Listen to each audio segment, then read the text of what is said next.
সূরা আল ইসরা বা সূরা বনি ইসরাইল। এই সূরার ৭৭ হতে ৮০ নম্বর আয়াতগুলোর মূল শানে নজুল বা অবতীর্ণের প্রেক্ষাপট হলো মূলত রাসূল পাক সাল্লাল্লাহু আলাইহি সাল্লামের মক্কা থেকে মদিনায় হিজরতের ঐতিহাসিক ঘটনা ও কুরাইশদের ষড়যন্ত্রের সঙ্গে সরাসরি সম্পৃক্ত।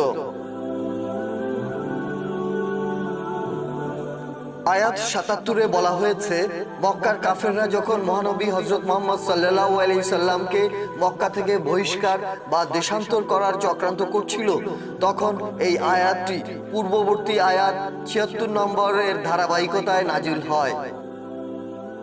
এখানে আল্লাহ তাআলা কাফেরদের সতর্ক করে জানান যে কোনো জাতি যদি তাদের নবীকে দেশ থেকে তাড়িয়ে দেয়, তবে আল্লাহর নিয়ম অনুযায়ী সেই জাতিও পৃথিবীতে বেশি দিন টিকে থাকতে পারে না। পূর্ববর্তী নবীদের উম্মতদের ক্ষেত্রেও এই একই নিয়ম কার্যকর ছিল। এর বাস্তব প্রমাণ মিলেছে হিজরতের মাত্র ২ বছরের মাথায় বদর যুদ্ধে মক্কার শীর্ষ কাফেরদের ধ্বংস হওয়ার মাধ্যমে। মক্কায় যখন কাফেরদের অত্যাচার, মানসিক নির্যাতন এবং হিজরতের চাপ চরম আকার ধারণ করেছিল, তখন রাসূল পাক সাল্লাল্লাহু আলাইহি সাল্লামের মানসিক শক্তি ও আত্মিক প্রশান্তির জন্য ৭৮ ও ৭৯ আয়াত দুটি নাজিল হয়, যেখানে আল্লাহ তাআলা এই কঠিন পরিস্থিতিতে নবীজিকে দিনে ও রাতে ৫ ওয়াক্ত ফরজ নামাজ এবং রাতের শেষাংশে তাহাজ্জুদ নামাজ আদায়ের বিশেষ নির্দেশ দেন।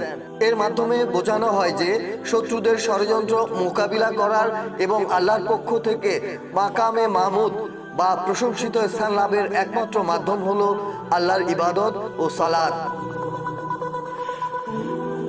হযরত ইবনে আব্বাস রাদিয়াল্লাহু আনহু থেকে বর্ণিত সূরা আল ইসরা বা সূরা বনি ইসরাইলের ৮০ নম্বর আয়াতটি সরাসরি রাসূল পাক সাল্লাল্লাহু আলাইহি সাল্লামের মদিনায় হিজরতের প্রাক্কালে নাজিল হয়।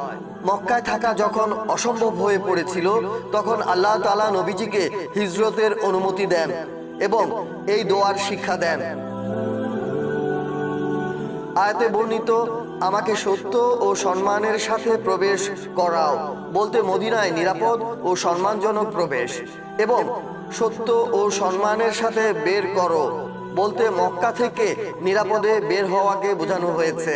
একই সঙ্গে মদিনায় দ্বীনের দাওয়াত ও রাষ্ট্র প্রতিষ্ঠার জন্য আল্লাহর কাছ থেকে শক্তিশালী সাহায্য ও কর্তৃত্ব প্রার্থনা করার দোয়া শেখানো হয়।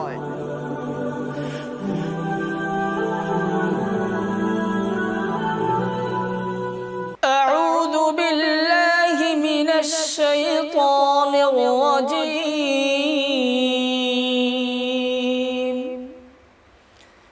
بسم الله الرحمن الرحيم. سنة من قد أرسلنا قبلك من رسلنا ولا تجد لسنتنا تحويلا.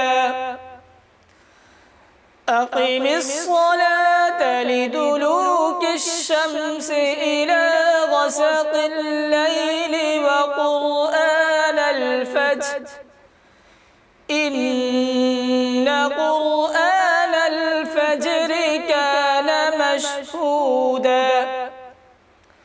ومن الليل فتهجد به نافلة لك عسى أن يبعثك ربك مقاما محمودا. وقل رب أدخلني مدخل صدق وأخرجني مخرج صدق